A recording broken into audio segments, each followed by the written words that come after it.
The third mural shows all of the children of the world taking their weapons from each country and giving them to a German boy, who is then molding them into something else. All the children of this scene are of different ethnicity, and all seem to be relieved.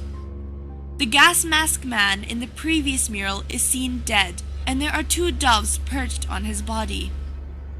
The main emphasis of this mural is to show the return of peace after all the killings have taken place, and that there will be no more need for weapons in this perfect world.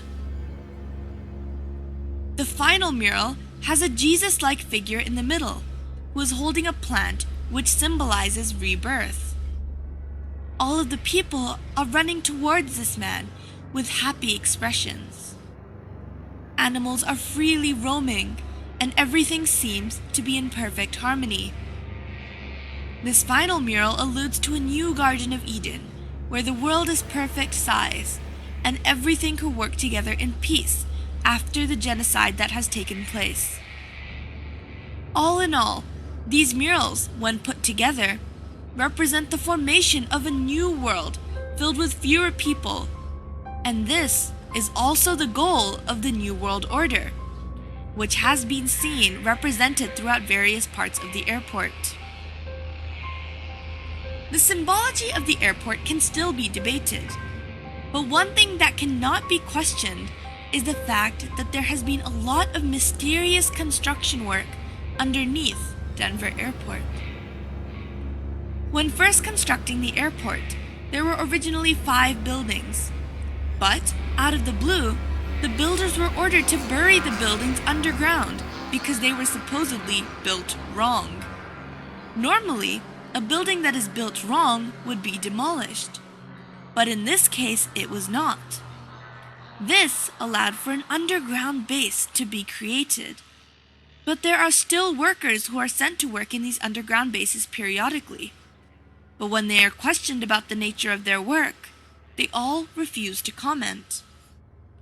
These underground bases have been going under more construction and now have underground tunnels that connect all the buildings together. According to a contractor, these tunnels have a strange sprinkler system that was added onto the roofs of the tunnel. But this sprinkler system has no valid use, as these tunnels are concrete and underground. If relating these sprinkler systems back to the sign of AUAG in front of the mural regarding genocide, then one must begin to wonder what the use of a sprinkler in a concrete tunnel 150 feet below the ground would be.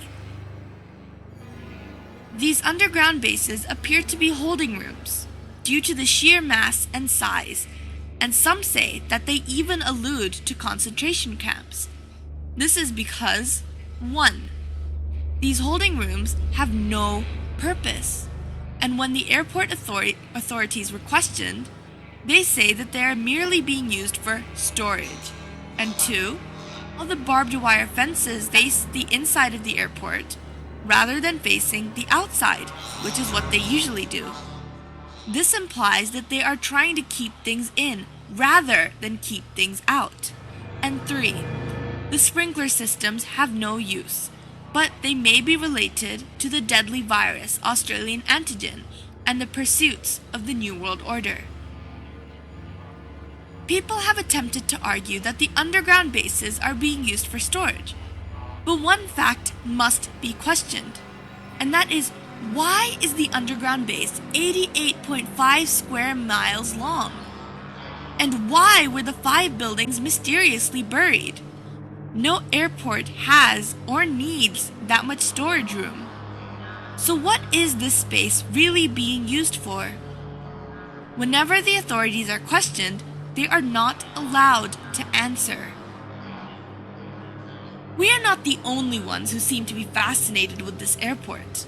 The Queen of England, alongside many other famous European royalty and politicians, are hurriedly buying property close to the airport under an alias.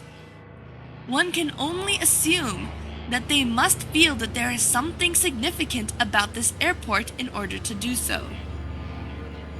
It is very easy to dismiss a conspiracy theory, But it is not hard to dismiss cold, hard facts that surround them. The odd happenings in this airport have been called to questions, but all the questions have been dismissed and have not been answered. Is the New World Order really going to attempt to take over?